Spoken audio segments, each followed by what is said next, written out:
Ini saya Cordea Kasturi dan saya bersama Bapak Martin Bana di sini sebagai pemimpin redaksi timnews.com atau Timnews Online. ya. Saya akan mewawancari Bapak tentang perusahaan Timor Express. Sebelumnya saya berterima kasih kepada Bapak telah memberikan saya kesempatan. Saya akan mengajukan beberapa pertanyaan kepada Bapak Martin. Yang pertama, sejak kapan perusahaan Timor Express ini didirikan? Ya, jadi Timor Express ini pertama kali didirikan tanggal 1 Juni tahun 2003. Jadi kalau tahun ini itu sudah 19 tahun. Dan pertama kali itu kenapa? Jadi kita terbit pertama tanggal 1 Juni 2003.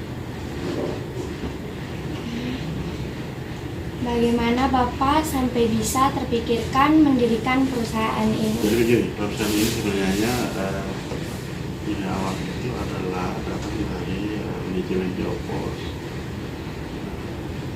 Dulu kita ada wartawan sini, wartawan Kupang namanya Pak Satrio Rohi, sudah almarhum. Beliau itu ya istilahnya cikal bakal ya, pendiri atau founding Timor Express di Kupang. Jadi dia mengajak kita waktu itu anak muda ada 8 orang termasuk saya. Kita dimagangkan ke Makassar itu sekitar tahun 2001-2002. Dan di Makassar itu kita kan grup Geopos. Makassar itu adalah bagian dari holding yang akhirnya dari holding kita. Jadi sama seperti Geopos itu adalah kakek, kita punya ibu itu Fajar Makassar atau bapak Fajar Makassar. Jadi kita bagian daripada holding Fajar Makassar. Jadi Geopos Group itu ada holding, ada wilayah Sumatera sendiri, Jawa sendiri, Papua, Sulawesi sendiri. Kita bagian daripada Sulawesi. Seperti itu. Jadi perusahaan ini didirikan dengan setiap waktu itu kan perkembangan media masif dan di media di NTT itu juga lumayan masif, tapi yang punya jaringan media besar itu hanya beberapa, sehingga kita juga dari hasil survei dan lain-lain bisa lahirkan di Kupang hingga lahirlah Timor Express yang merupakan bagian daripada Geopos. Berapakah modal awal yang dibutuhkan perusahaan ini? Nah, soal modal awal itu terus terang saya tidak bisa menjelaskan secara detail. Tapi ini karena apa? Modal ini kan kita kan bagian daripada satu holding besar soal Fajar. Fajar itu ada beberapa media ada di Sulawesi Selatan sendiri ada beberapa media, Sulawesi Barat ada beberapa media, terus Maluku ada 2 media, sekitar 2 media, dan di Kupang. Sehingga kita ini angka pastinya saya tidak tahu karena itu pendiri punya investasi sehingga dia mendirikan media kita di Kupang ini. Kalau lihat kantor seperti ini ya jelas bukan uang kecil. Nilainya melihat ya, berapa angka itu ya konsisten seperti itu. Berapakah jumlah karyawan pada perusahaan? Nah, kita karyawan ini ada beberapa media. Ada karyawan yang bergerak di bidang di bisnis, ada direksi. Dari teman-teman ada di direksi itu ada 2 orang, ada dewan komisaris, ada karyawan perusahaan yang bergerak urus perusahaan, ada di keuangan, ada di bagian umum, ada karyawan percetakan, ada bagian redaksi. Totalnya ya sekitar 60, sudah termasuk dan teman-teman yang ada di daerah. Jadi ada yang sifatnya karyawan organik, ada yang kontrak, ada yang berupa kontributor atau koresponden. Seperti itu. Apa kualifikasi pendidikan karyawan untuk masuk dalam perusahaan Ya, ini? kita di kantor sini di Timor Express ini rata-rata S1. Satu yang paling tinggi S2 dan apa itu kan 1 orang. Yang lain itu S1 semua, jadi tidak ada di bawah. Semua berkualifikasi S1 karena terutama yang kecuali kecuali security dan cleaning service itu masih di bawah, tapi yang lain itu sudah di atas S1 sampai S1 ke atas seperti itu kan. Kenapa khusus di redaksi itu semuanya S1 ada S2? Kenapa harus seperti itu? Karena bekerja di media cetak khususnya menghasilkan informasi atau berita, pengetahuannya harus cerdas. Kalau tidak cerdas, bagaimana menghasilkan satu produk yang akan dibaca oleh orang? Jadi itu pertimbangan. Bagaimana cara mengoptimalkan penjualan atau keuntungan dari perusahaan ini? Apa strategi yang dijalankan ketika pandemi COVID melanda? Nah, seperti itu. Jadi kan kita kan berbentuk PT perseroan terbatas. Dalam perjalanannya sesuai dengan fungsi media itu kan salah satunya adalah fungsi ekonomi. Dalam melakukan fungsi ekonomi itu juga ada profit yang harus kita kejar di sana. Selain menghasilkan produk jurnalistik, tapi ada juga fungsi ekonomi di situ untuk bagaimana sehingga bisa mensejahterakan karyawan. Jadi keuntungan kita bekerja untuk mencari profit. Ya, profit itu memberikan kepada karyawan. Jadi di sini pimpinan kita bilang begini, kita ibarat air dituang dalam gelas, penuh air itu di gelas, tumpahnya di sekeliling itu dulu baru dia berapa. Jadi kita bekerja mencari keuntungan, untung itu dirasakan dulu oleh internal yang ada di sini. Kalau sudah banyak untungnya baru dibayar karena pendiri dan lain-lain. Nah, kamu yang penting bekerja untuk promosinya, sehingga kita bekerja sungguh-sungguh sampai. Nah, memang ketika pandemi COVID itu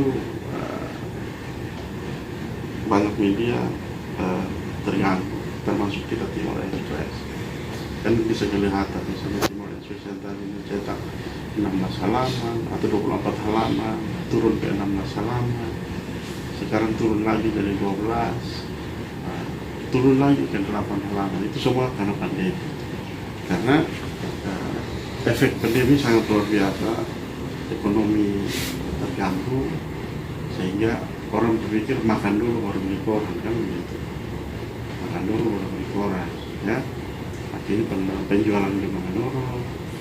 Tapi ada strategi khusus yang coba kita buat sehingga bisa mendorong mendorong semangat orang beli koran. Ya paling tidak kita menyajikan berita-berita yang betul-betul orang mau cari berita itu. Orang mau cari berita itu, sehingga ada strategi khusus yang kita lakukan. Misalnya berita-berita yang tadi sifatnya seremoni, mungkin kita tahan dulu. Atau mungkin kita bawa dia ke sini, kalau dia mau paksa mau muat dia harus berbayar. Tapi yang berita-berita berkualitas itu yang kita cari, misalnya yang sifatnya investigasi atau in-depth news, ya liputan mendalam. Nah, itu yang kita coba sehingga memasuk orang untuk ini. Apalagi sekarang ini kan media online begitu banyak. Dengan HP saja sudah bisa tahu ada berita, dengan orang kirim link sudah. Kalau berita di online sudah muncul, baru kita cetak keluar dari belakang lagi. Informasi kita tahu sekarang, besok baru kita terbit. Supaya besok orang bisa baca bagaimana. Misalnya kejadian hari ini orang buang diri di jembatan Deliwa contoh ya. Ini online semua sudah naik, televisi semua sudah naik, kan? Apalagi televisi bisa live di situ, channel bisa live. Orang sudah lihat, penonton tahu. Tapi Timor Express khususnya kita yang cetak ini harus bisa mencari angle lain di situ supaya tetap besok orang bisa beli. Itu strategi yang harus kita lakukan supaya tetap bisa eksis, tetap bisa ada pendapatan. Kita bisa ya seperti itu. Apa suka duka dalam menjalani perusahaan ini? Ya, ada suka maupun duka. Sukanya gitu. Ya, misalnya gini, ketika kita punya berita ada pengaruh terhadap satu kebijakan publik misalnya, maka itu kita merasa ada kebahagiaan. Misalnya kita kan fungsi kontrol, fungsi media salah satunya menjalankan fungsi kontrol. Misalnya kita melakukan kontrol terhadap jalan ini banyak sampah dan kita bikin berita ya. Ketika besok bersih ada kepuasan. Setelah kita berhasil mengambil kebijakan untuk bagaimana supaya mengusir sampah gitu. Seperti itu. Jadi kalau misalnya Pak Wali Kota bilang bikin gerakan masuk kok, itu idenya dari kita sih sebenarnya. Ide dari kita. Apalagi saya 1 minggu sebelum dilantik, saya sudah WA Pak Wali, kalau jadi dilantik kita bikin ada gerakan masuk kok. Nah, cuman karena mungkin pertimbangan kerjasama dengan media masih lama, dia mau cepat, akhirnya dia langsung putuskan ya kita bikin gerakan masuk kok beberapa hari nanti bilang. Tapi tetap kita idenya dari kita sih sebenarnya. Jadi yang kepuasan dukanya adalah ketika misalnya kita mau datang cari berita, cari orang mau wawancara, sondanya apa? Menunggu atau tidak mau terima, nah, itu dukanya sih. Atau menghindar, telepon tidak angkat, WA tidak balas, email tidak direspon, semua itu duka saja. Nah, duka yang lain adalah ketika pandemi misalnya, ya pandemi akhirnya kita harus potong gaji. Nah, kita juga harus istilahnya kita ikut prihatin terhadap kembang perusahaan karena pendapatan menurun, otomatis gaji dipotong. Kita bersepakat, makanya bilang bagaimana kita mau tetap eksis atau kita mau stop sudah di sini. Ya, kita sama-sama mau eksis, jalan walaupun terpaksa kita potong gaji sekian persen. Ya dari 10 ada 15 yang paling tinggi itu kayaknya saya kalau di sini 40% lebih ya lalu ya sampai hari ini masih ada di sini seperti itu. Apa kelebihan dan kekurangan dalam menjalankan perusahaan ini? Nah, jadi kelebihan itu nah, soal kelebihan itu kalau misalnya kelebihan itu orang yang dari luar yang bisa nilai, ya kan? Orang yang dari luar yang bisa nilai soal kelebihan. Tapi ketika kita mendirikan kantor ini dengan kondisi seperti ini, orang juga bisa lihat Timor Express berarti pahit atau apa dari tampilan fisiknya. Tapi kita juga tidak lupa bahwa kita juga punya kekurangan. Kelebihan kita misalnya kita coba berusaha untuk menerbitkan berita yang coba lain dari yang teman-teman media lain bikin. Jadi itu kita selalu berpikir harus begitu ya Pak. Sehingga kelebihan itu kaum itu menjadi keunggulan ya. Jadi dengan kelebihan ada keunggulan sehingga orang mau tetap di tim ini koran paling mahal di Kupang. Nah, contoh orang lain masih jual 3.000, kita punya 4.000. Nah itu kelebihan sih sebenarnya. Karena kalau misalnya 4.000 koran mahal sama di pos Kupang UPN, kita masih lebih murah 3.000. Kita pilih 2 itu saya yang tidak terus. Berarti kita sudah mati lama. Ya, tapi sampai ini hari orang masih belum, orang masih percaya kita jalan ya, seperti itu. Jadi kalau kekurangan juga bisa dari lo misalnya ada berita yang masih ya salah huruf, ada berita yang judul juga masih ada kekurangan huruf dan lain-lain. Itu kekurangan atau ada berita yang misalnya kita berusaha untuk minimalisir berita-berita yang misalnya menyerang orang. Kalau memang mau kontrol, tetap kontrol, tapi harus berimbang karena kalau orang sudah orang sudah marah, orang sudah tidak suka, jadi dia akan bikin orang lagi. Nah itu yang kita jalan.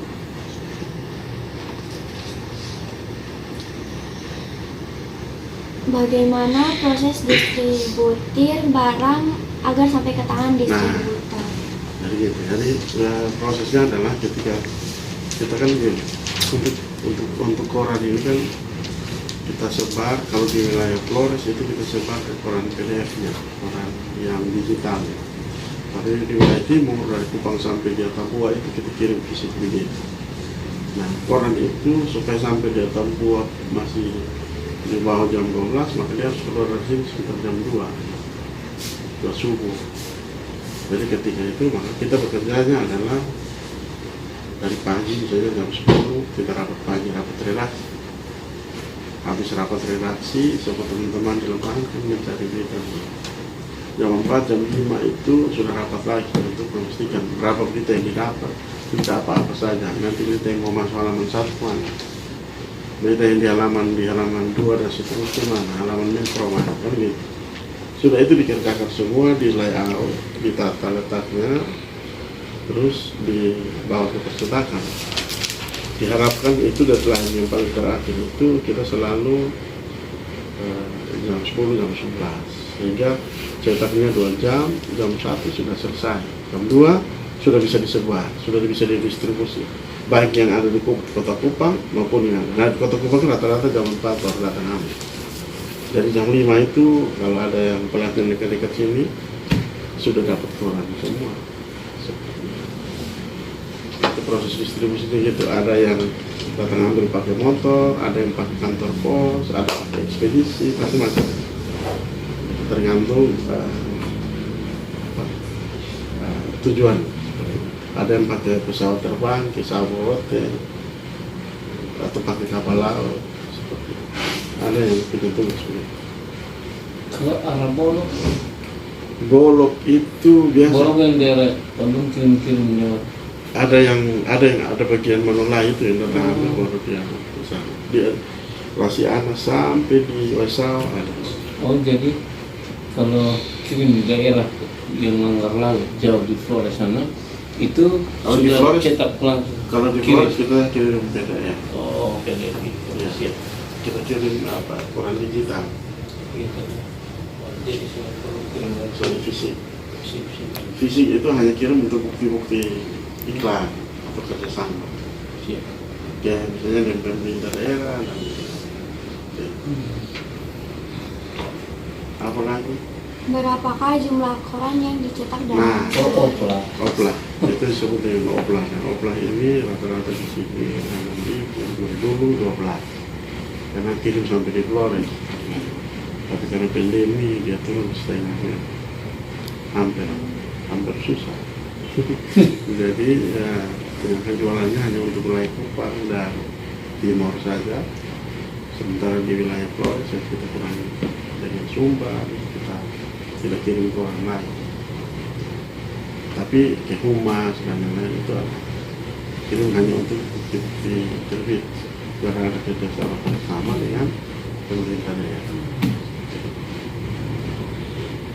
Bagaimana cara menghadapi pesaing dalam perusahaan ini? Nah, itu begini, di sini terutama yang menerbitkan cetakan ada 3, Timor Express, ada Pos Kupang, gitu.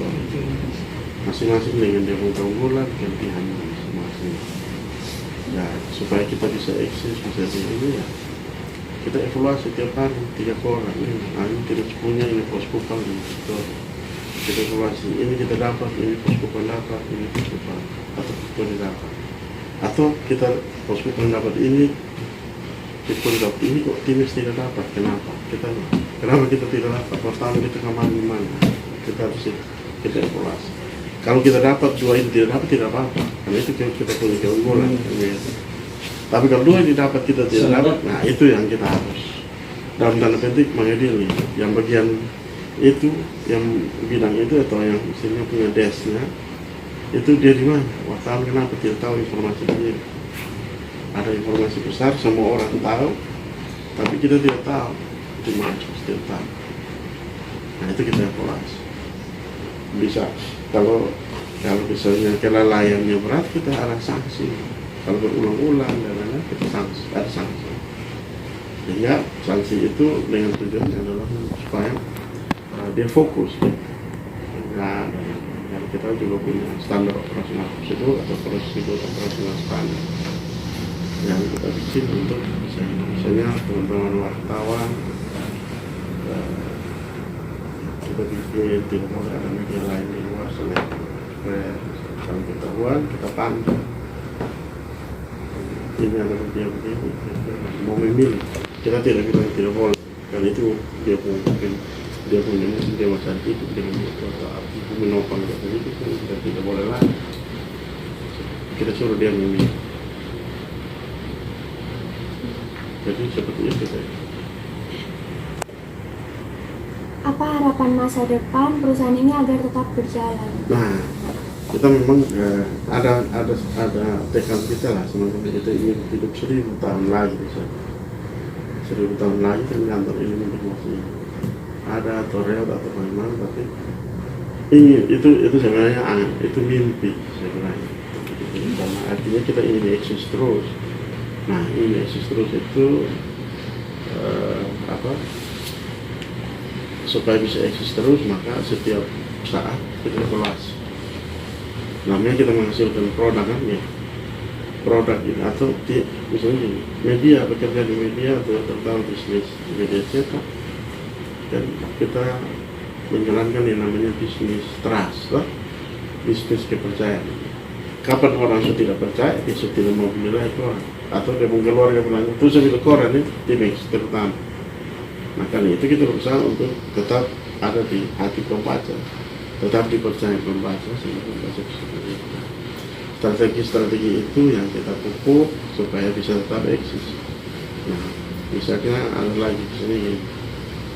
Nah, kalau orang baca koran tiap hari kan bosan. Kita bikin juga event-event yang off print. Printnya kan koran. Off print itu ada event. Event-event kita biasa bikin, ada event misalnya di olahraga, misalnya ada basket, tiap tahun kita bikin basket pelajar. Nah, dengan bikin basket kan kita menciptakan berita, kita liput sendiri.